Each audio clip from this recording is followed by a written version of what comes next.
All right, guys, let's check out the TSAO Baltimore Torsk diver. So I have a little bit of story real quick I want to cover before we get into this watch. Well, first of all, thanks to Mark for sending this watch in with a few others, so I was able to see it. But this isn't the first time I've handled one of these divers. The first time was, I think it was like 2 or 3 years ago. I went to the Microlux show in Chicago, and the owner, Alan Zhao, and his wife were at the show, and they were talking to people directly. They were super approachable, super personable, great people, and they had an awesome display, and they had a ton of great watches, and they were connecting with people at a level that most of the other vendors at the show were not. Their booth was crazy busy with people actually talking to the owners and covering the watches and picking which ones they wanted. Sometimes they would be able to buy his inventory they actually had right there and walk out happy. They made a purchase and made a connection with a awesome brand owner, Microbrand owner. And in some cases, he was able to just get them like on a pre-order, basically a show special. But I wanted to share that story with you first of all, because Alan and his wife, it was nice to meet them. And if you watch this, Alan, it was nice to meet you. And I'm sure I'll check out some more of your watches in the future. So let's get into this watch here. So you are looking at a 43 millimeter case, excluding the crown and the crown guard here. Check out that crown guard and where the crown is, way up there at the 2 o'clock. Just interesting, you usually don't see that, right? It's usually in a different position. So it's kind of cool to see that unique design. But 43 millimeter case, 49 lug to lug, and check out those lugs and the overall case design.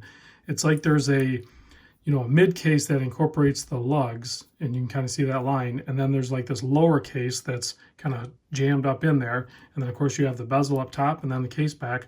It's a very cool construction, overall construction design here. And I'm really digging it. I don't see a whole lot of watches ever done like this, and it's pretty cool. It's refreshing.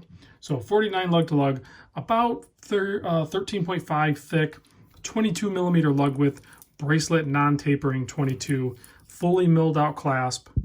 Kind of, this is some of these parts are going to look familiar in the Microbrand world because that's just what's available, and then they'll put their branding on it or maybe make some different styling changes. But simple fold over, double pusher, and then you have your micro adjust or dive extension, whatever you want to call it, right there. Nice and easy to use. You also have a display case back here. Let's zoom in. I want to show you that a little bit closer, because it shows the movement for one, which is the Miota 9015, because it is a date model, and you have that custom rotor. Check out that custom rotor. TSAO Baltimore, and then the 423 Submariner fish there with the boxing gloves. So what the Torsk diver is referencing is also, you'll see that's limited edition number 178 of 423. Why 423? Well, because that's their branding and everything they did on the, here, let's back up so you have some reference here. So it comes with these cards, instructions. Yeah, we all know how to do that. If you don't, look it up yourself. Here is what it's in reference to, the USSS Torks, SS423.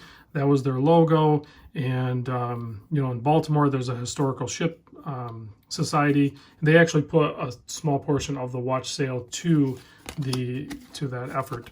So here is a little reference card of what the watch is about and what they referenced here. It's a submarine, right? That was in the World War II era and was involved in some campaigns. As well as check out this watch winder that it comes with that is basically like a down periscope type look to it. And there's the controls, and it's, it has battery powered, and it has the hardware to do a direct plug-in. So 2-year warranty. Has the born on date there and the serial number, all that good stuff, whatever reference. Check this out, a little personal note directly from the Microbrand owner, directly to Mark, the owner of this watch. Classy touch, I really like that. That's what we really like about Microbrands, guys. I mean, for me anyway. And then certificate of authenticity. So anyway, had to go off on a side there. All right, let's zoom back in. We did look at the case back. Let's take a look at the dial. So beautiful sunburst type orange dial there. I did notice, and I'm sure you're picking up on it too, they're using C3X1 Lume shot at the end. It's going to be amazing. But I did notice the color of the hands doesn't really match the color of the indices. So I'm not sure what that's about. It's a little bit different tone. I don't know if it's a different formula or what the situation is there, but I did notice there's a little bit of difference between the handset and the indices. It's subtle. I mean, at a distance, you don't really notice it too much, but when you get up close, you'll notice it. Date wheel at the 6 o'clock, simple cutout, no chamfer, no frame or anything like that. Don't need it. I like the orange. You don't need to add to it. You don't need to interrupt it. So 1,000-foot, 300-meter water resist on the screw-down crown, screw-down case back, 120-click bezel. Again, look at that case design. And the finishing, the brushing, the polishing, everything is spot on, but just awesome case construction. I'm digging that. So, bezel action is tight, and if you go slow, it's nice and tactile. If you go fast, it starts to feel not great. That's just like an OCD feel or anything like that. It's not bad, and then it's not really back play. It just settles down in position. Also, in case you didn't pick that up, the chapter ring is actually like submerged down in. It's like almost like a layered dial, so it's pushed down below the actual main surface of the main dial. All right, let's pop this guy on wrist real quick, and then we'll close out with a Lume shot. I'm playing around. Guys, listen, I'm still wearing the Omega. That's all month, but I did just get my North flag in, so I'm just wearing it temporarily while I'm making these videos. I'm not wearing it. So cut me some slack. All right, so here is the Torsk diver on my 7 1/4 inch wrist.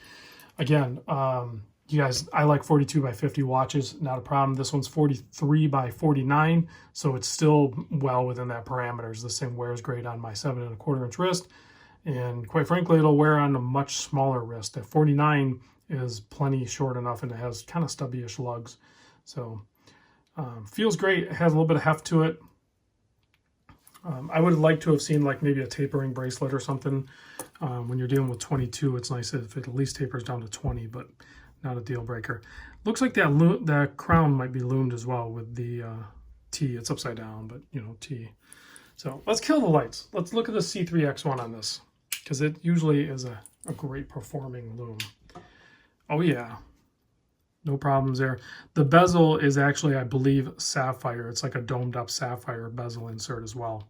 So fully loomed C3X1, guys, is no joke. It's straight up, the loom is better than Seiko loom. I can tell you that 100%. If you're looking at Microbrands with C3X1 and you're a loom junkie, you're going to be happy that you made that purchase.